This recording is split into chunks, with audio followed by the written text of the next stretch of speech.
नमस्कार, मी योगेश कुकडे, ॲग्रिकल्चरवाला 24/7 या माझ्या यूट्यूब चॅनलवर आपण सर्वांचं मी हार्दिक स्वागत करत आहे.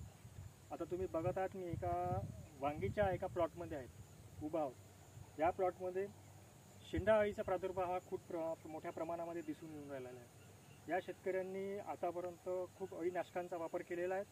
यामध्ये आंतरप्रवाही आणि जे कॉन्टॅक्ट असतात या प्रकारच्या कीटकनाशकांचा यांनी वापर करून बघितला आहे, पण यांचं शेंडे अळीवर नियंत्रण येत नाहीत किंवा त्यामुळे त्यांच्या उत्पादनामध्ये थोडासा घट येण्याची शक्यता आहे.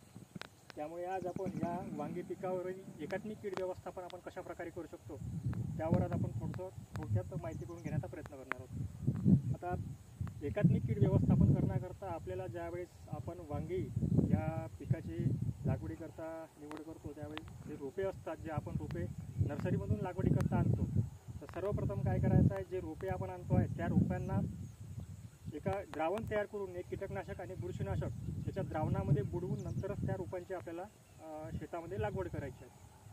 त्यामध्ये तुम्ही कीटकनाशकमध्ये आपण इमिडाक्लोप्रिड किंवा मग फिप्रोनिल यांसारखे कीटकनाशक आणि एखादी बुरशीनाशक किंवा जैविक बुरशीनाशक आपण वापरू शकतो. त्यामध्ये ट्रायकोडर्मा असू शकतो बुरशीनाशकामध्ये, किंवा एक रासायनिक बुरशीनाशक ज्याच्यामध्ये कार्बन डेन्झिम, मॅन्कोझेब किंवा कॉपर ऑक्सीक्लोराइड यासारखे बुरशीनाशकाचं एक द्रावण तयार करून लागवडी आधी त्या रोपांना त्या द्रावणामध्ये बुडवल्यानंतरच या प्रकारच्या बेडवर, म्हणजे तुम्हाला बेड दिसत आहे या प्रकारच्या बेडवर आपण लागवड करावी. याचा फायदा असा होतो की याच्या संभाव्य जे या वांगे या पिकावर येणारे जे रोग आहेत किंवा किडी आहेत त्यावर 1 ते 1.5 महिन्यापर्यंत आपण नियंत्रण मिळवू शकतो. दुसरं म्हणजे लागवडीच्या आधी ज्यावेळेस आपण लागवडीकरता तयार करतो त्यावेळेस आपल्याला जमीन ही चांगली नांगरून करून घ्यायची आहे, कारण की जमीन आणि तापून घ्यायची आहे जमीन थोडी, कारण की जमिनीमध्ये काही अळ्यांचे जे कोष असतात ते सुप्त अवस्थेमध्ये असतात. तर त्यावेळेस आपण जर जमीन लागवडीकरता तयार करतो त्यावेळेस जमिनीला थोडं तापू देणे आवश्यक आहे. त्यामुळे जे जमिनीतील कोष आहे किडींचे ते नाहीसे होतात. दुसरं, लागवड केल्यानंतर आपल्याला दोन्ही प्रकारे म्हणजे एक जमिनीद्वारे आणि एक फवारणीद्वारे किंवा म्हणजे ड्रिंचिंगद्वारे आणि वरून स्प्रेइंगद्वारे दोन्ही प्रकारे आपल्याला या एकात्मिक कीड नियंत्रणमध्ये वांगे या पिकावर फवारणी करण्याची आवश्यकता आहे. ड्रिंचिंग जे आपण फवारणी वरील भागावरून आपण किडींच्या नियंत्रण करतो त्याकरिताच आपण तीच पद्धत आपण ड्रिंचिंगमध्ये सुद्धा वापरावी लागणार. दुसरं, याच्यामध्ये आपण येलो ट्रॅप जे असतात, जे सकिंग करणाऱ्या किडी असतात, सकिंग पेस्ट असतात, त्यांच्याकरिता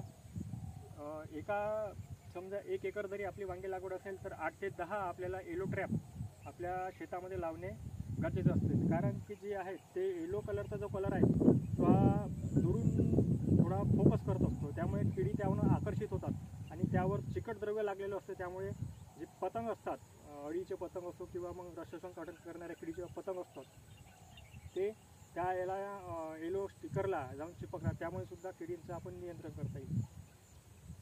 यांची किडींची आर्थिक नुकसानीची पातळी किंवा आपल्याला आपल्या याच्यामध्ये किती प्रादुर्भाव झाला आहे हे बघण्याकरता आपल्याला आपण याच्यामध्ये फेरोमन ट्रॅपचा वापर करू शकतो. फेरोमन ट्रॅपचा वापर करून आपण आपल्या शेतामध्ये कोणत्या किडीचा किती प्रादुर्भाव आहे यावर आपण अंदाज बांधू शकतो आणि आपली फवारणी आपल्याला करणे आवश्यक आहेत की नाही आहेत ते आपल्या फेरोमन ट्रॅपच्या माध्यमातून आपल्याला करता येईल.